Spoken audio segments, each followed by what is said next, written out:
সন্দেশখালীতে রাস্তার উপর টায়ার জ্বালিয়ে বিক্ষোভ দেখায় বামফ্রন্ট। সন্দেশখালী শেহারা বাজারে সিপিএম এর পক্ষ থেকে বিক্ষোভ। রাস্তার উপর টায়ার জ্বালিয়ে দলীয় পতাকা হাতে নিয়ে এবং মহিলাদের হাতে ব্যানার নিয়ে বিক্ষোভ দেখায়। তাদের দাবি, সন্দেশখালীতে শেখ শাহজাহান, শিবু হাজরা, উত্তম সর্দাররা যেভাবে জমি দখল করেছে সেই জমি অবিলম্বে ফেরত দিতে হবে, পাশাপাশি 100 দিনের টাকা ফেরত দিতে হবে সহ একাধিক দাবি নিয়ে বিক্ষোভ দেখায়।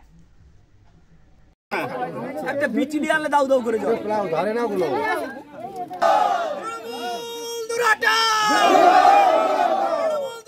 দাদা দাদা সরে যান।